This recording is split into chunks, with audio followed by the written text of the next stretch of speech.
Hello everyone, আসসালামু আলাইকুম। সবাই কেমন আছেন? আশা করি কাছে দূরে যে যেখান থেকে আজকে ব্লগটা দেখছেন সবাই ভালো আছেন।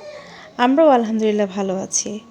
তানলিস লাইফস্টাইল ব্লগে আপনাদেরকে সবাইকে স্বাগতম। আশা করি অন্যান্য ব্লগের মতো আজকের ব্লগটাও আপনাদের ভালো লাগবে।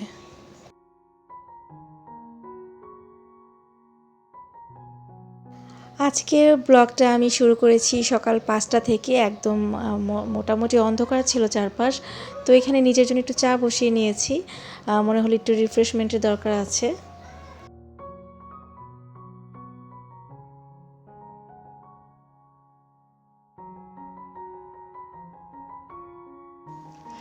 আমরা চাখোর মানুষরা বেশ অদ্ভুত। অন্যদের চা খেলে ঘুম আসে না, আমাদের চা না খেলে ঘুম আসে না। আর সবচেয়ে বড় কথা, চা খাওয়ার কোনো টাইম টেবিল থাকে না। দুপুরে, রাতে, খাওয়ার পরে যখন চা খেতে ইচ্ছা করে তখনই কিন্তু আমরা যারা চা প্রেমী আছি তারা কিন্তু চা খেয়ে নিই।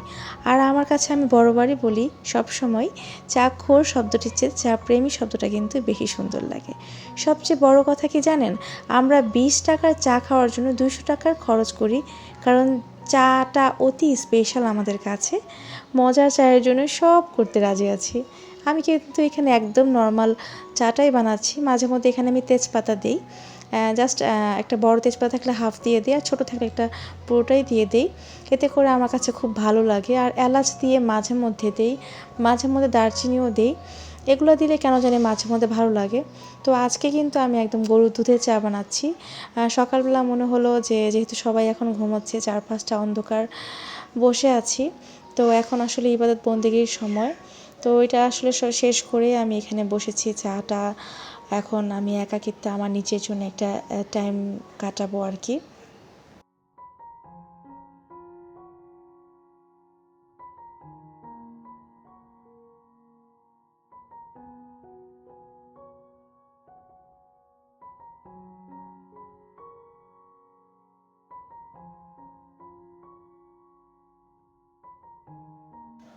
ক্ষুধা পেলে পেট যেমন দারিদ্রতা বুঝে না, ঠিক তেমনি যখন দায়িত্ব কাঁধে এসে পড়ে তখন কিন্তু বাস্তব বয়স মানে না।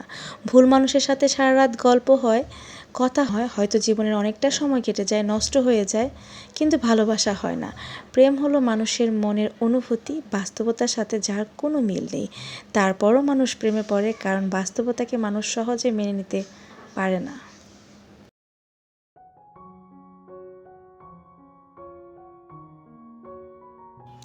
অলওয়েজ কিন্তু আমি আমার জন্য একটা অনলিমিট সময় কাটাই। এই সময়টা শুধুই আমার জন্য। বাচ্চারা যখনই ঘুমায় থাকে আমি কিন্তু ট্রাই করি আমার জন্য একটু সময় কাটানোর জন্য।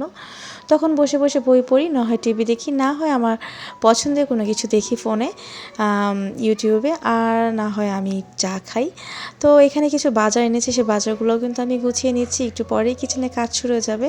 আজকে কিন্তু মনটা খুবই ভালো, সকালবেলা ঘুম থেকে উঠেই কিন্তু আমি আমার মন মতো করে চা খেয়েছি, সেই সাথে আমি আমার মতো করে একটু সময় কাটাতে পেরেছি। তো এরকম, মানে আসলে কিন্তু আমরা অনেকেই বিয়ের পরে, বিশেষ করে বেবি হওয়ার পরে আমরা অনেক বেশি ডিপ্রেশনে চলে যাই যে নিজের জন্য সময় কাটাতে পারছি না। তো আসলে আপনারা মাঝে মধ্যে যখন বাচ্চারা ঘুমিয়ে যাবে তখন কিন্তু নিজের জন্য সময় কাটাতেই পারেন। এতে করে আপনার সকল ডিপ্রেশন দূর হয়ে যাবে, একাকিত্ব ওটাও থাকবে না। তখন মনে হবে, বরঞ্চ আমার যেটা মনে হয়, আমি যদি এখন একাকিত্ব থাকি, ওরা যদি ঘুমায় থাকে, তখন মনে হয় যে আল্লাহ, ওরা ঘুমাচ্ছে কেমন যেন লাগছে। তো আসলে বাচ্চারা সারাক্ষণ হই হুল্লোড় করে ঘরে, সেটা কিন্তু আমরা মানে অভ্যস্ত হয়ে যাই, মায়েরা বিশেষ করে। তারপর নিজের জন্য যখন সময় কাটাতে ইচ্ছা করে ওইভাবে আমরা মানে কাটাতে পারি কিন্তু। এখানে আমি একটু চিকেন রান্না করে নিচ্ছি। আগে পেঁয়াজের সাথে আমি আলু দিয়ে দিয়েছিলাম, তারপর সব মশলা দিয়ে দেওয়ার পরে আমি আমার চিকেনটা দিয়ে দিয়েছি। এখানে হলুদের গুঁড়া, মরিচের গুঁড়া, জিরার গুঁড়া, তারপর হচ্ছে গরম মশলা গুঁড়া, আরাম গরম মশলাও দিয়ে থাকি। আমার কাছে মনে হয় যে একটু গুঁড়া আর গরম মশলা দিলে কালারটা খুব ভালো হয়। আর সাথে জিরা গুঁড়া, তারপর হচ্ছে ধনিয়া গুঁড়া, তেজপাতা দিয়ে বসিয়ে দিয়েছি। এখানে আমি একটু চিংড়ি দিয়ে লাউ রান্না করে নিয়েছি। আমার এই রান্নাটা হয়ে গিয়েছে। এখন শুধু একটু ধনেপাতা দিলে রান্নাটা কমপ্লিট হয়ে যাবে। আর এই রান্নাটা অনেক ইয়ামি হয়েছিল। যদিও আমি চিংড়ি মাছ, লাউ এতটা লাইক করি না, আমার হাজব্যান্ডের জন্য এটা। তবে আমার কাছে অনেক ভালো লেগেছে ওই দিনের তরকারিটা। মানে সবসময় তো আর সব রকম হয় না রান্না, বাট আজকে আমার ভালো লেগেছে। চিকেনটাও ভালো হয়েছিল। আজকের ভিডিওটা যদি ভালো লাগে থাকে প্লিজ চ্যানেলটা সাবস্ক্রাইব করে দিবেন, একটা লাইক দিবেন। আপনার একটা লাইক আমার চ্যানেলটা অনেকের কাছে পৌঁছে দিতে সাহায্য করবে। আজকের ভিডিওটা কেমন লেগেছে অবশ্যই কমেন্টস করে জানাবেন। আল্লাহ হাফিজ, আসসালামু আলাইকুম।